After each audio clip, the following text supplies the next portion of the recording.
আবার একটা নতুন রেসিপি নিয়ে আপনাদের সাথে হাজির হয়েছি।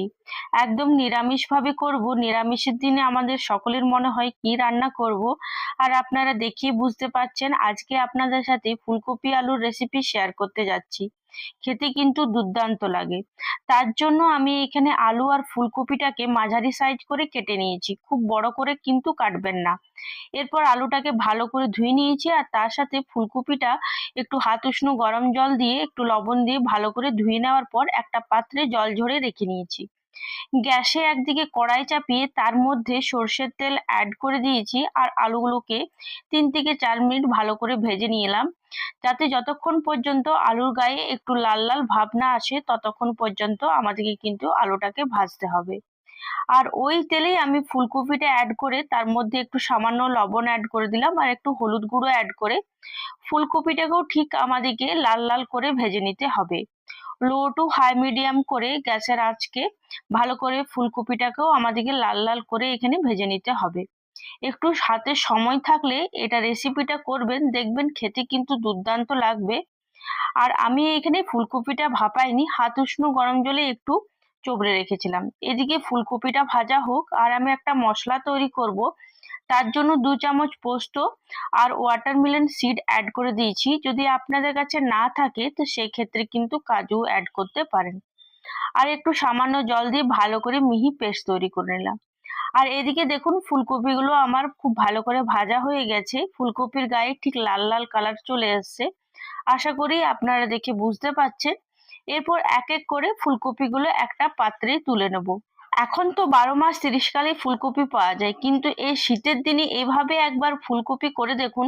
গরম গরম ভাত বা রুটির সাথে খেতে কিন্তু দুর্দান্ত লাগবে। গ্যাসে ওই কড়াইয়ের মধ্যে আমি কিন্তু আর তেল অ্যাড করিনি, ওই তেলের মধ্যে আমি 1 চামচ জিরে, 2টো শুকনো লঙ্কা, 2টো এলাচ আর একটা দারচিনি অ্যাড করে দিলাম। আপনাদের যদি মনে হয় তাহলে তেল অ্যাড করতে পারেন, আমি কিন্তু এখানে আর তেল অ্যাড করিনি। এরপর আমি একটা পেস্ট তৈরি করে রেখেছিলাম, তার মধ্যে একটা টমেটো, একটু আদা আর 2টো কাঁচা লঙ্কা অ্যাড করে ভালো করে মিহি করে পেস্ট তৈরি করেছিলাম। 2-3 মিনিট ভালো করে নাড়াচাড়া করে নেওয়ার পর মশলা যখন তেল ছেড়ে যাবে তখন আমি কিছু গুঁড়ো মশলা অ্যাড করব, যেমন লবণ, হলুদ গুঁড়ো, 1 চামচ কাশ্মীরি রেড চিলি পাউডার, 1 চামচ জিরে গুঁড়ো আর 1 চামচ ধনে গুঁড়ো। ভালো করে মশলাটাকে কষে নেবো লো টু হাই মিডিয়ামে। দেখুন এখানে তেলটা মশলা থেকে ছেড়ে এসছে। এরপর যে আমি পোস্তটা আর ওয়াটারমেলন সিডটা পেস্ট করে রেখেছিলাম সেটা এখানে অ্যাড করে দেবো।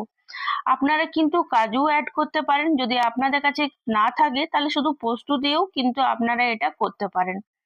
এরপর ভালো করে নাড়াচাড়া করে নেব।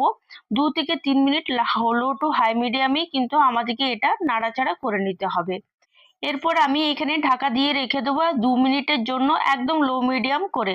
দেখবেন মশলা থেকে গায়ে একদম তেলটা ছেড়ে আসছে, আর খুব সুন্দর একটা গন্ধও বেরিয়ে আসছে। দেখুন আশা করি আপনারা দেখে বুঝতে পারছেন তেলটা খুব ভালোভাবে ছেড়ে এসছে।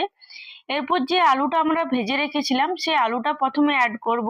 ফুলকপিটা কিন্তু আমি পরে অ্যাড করব, কারণ আমাদের আলুটা 70 to 80% সেদ্ধ হয়েছে, আর একটু সেদ্ধ হবে। তাই মশলার সাথে আলুটাকে ভালো করে কষিয়ে নেব।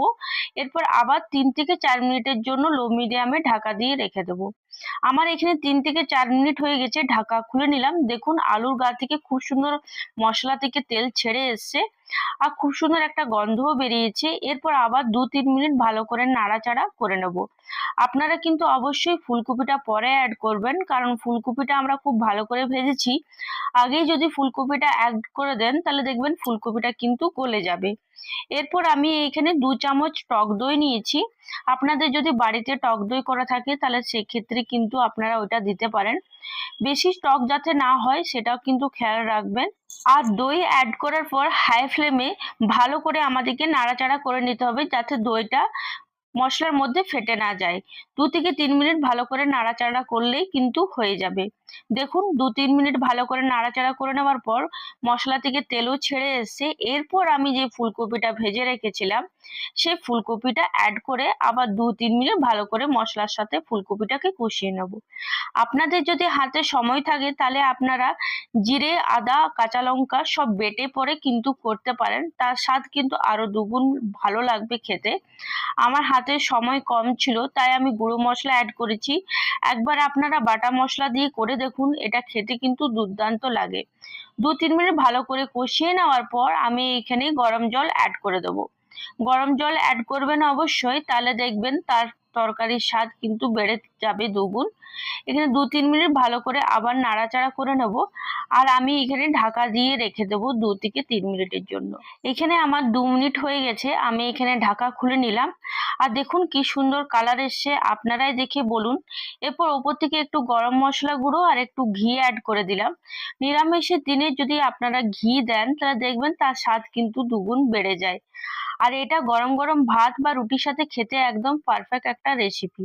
এরপর ওপর থেকে একটু ধনেপাতা কুচি অ্যাড করে দেবো আর গ্যাসের আঁচ বন্ধ করে ঢাকা দিয়ে রেখে দেবো যতক্ষণ পর্যন্ত না পরিবেশন করছি।